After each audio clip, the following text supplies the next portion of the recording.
Yollardayam, səfərdəyəm. Şəhid olsam ağlamayın, çünkü yüksək zirvədəyəm. Düşmənimi əzərəm mən, canıma qəsd edərəm mən. Vətənimin torpağını qanınla öpərəm mən. Bu məktubu yazdım sənə.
Dilim topuk vurur derdi sözüne.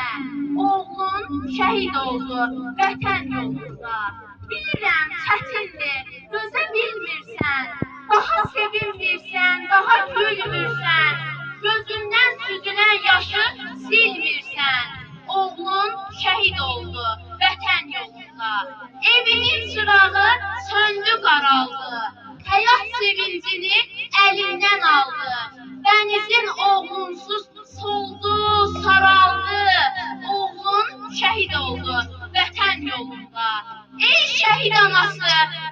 və qəddini, düşmənə göstərdi oğlun həddini, dağıtdı büsbütün düşmən səddini. Oğlun şəhid oldu vətən yolunda, oğlun şəhid oldu vətən yolunda. Bu yurda hərəfli bir canlı heykəl, danışmaz şəhidlər, gülməz şəhidlər. Şəhidlik ucalıq, dərdlik zirvəsi, ağrı, acı nədir bilməz şəhidlər. Hər biri nur üzlü bir Allah qulu, vətən məhəbbəti ürəklər dolu. Bu yol bir ölməzlik, şəhadət yolu, bu yoldan qayıtmaz gəlməz şəhidlər. Allah dərgahında cərgədə durar. Hər biri bir sipər, bir daş, bir divar. Adları dolanar, hey diyar diyar. Zəfər tarixini silməz şəhidlər. Qürur vüqarsınız Azərbaycana. Qarşınızda düşmən çətin dayanar. Səsiniz düşəcək bütün cahana. Vətən bölünməzsə ölməz şəhidlər. Sularada qanın da, İslamdakı ah verər. Kələbəyə yol açdın, iradə ilə hünərlə. Vətən səni səsləndi, qartal tək öndə durdu. İlk döyüşdə seçildi, düşməni belli qırdı. Ağdərə qartalmısan, adın düşmür dillərlə. Hər an yerin görünür, söhbət açılır səndən. Var ben. Oğlundura bilmirəm, heç cür ikram atanı.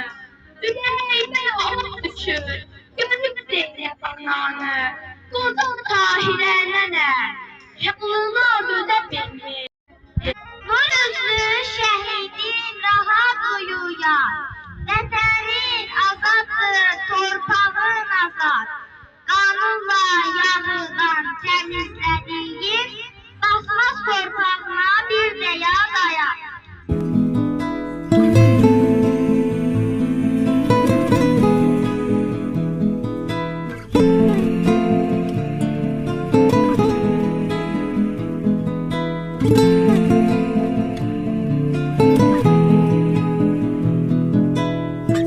Mən bir igid əsgərəm, uzaqdayam, səfərdəyəm.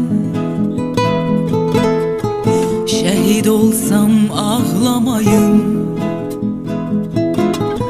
çünki yüksək zirvədəyəm. Düşmənimi əzərəm mən, canıma qəsd edərəm mən. Vətənimin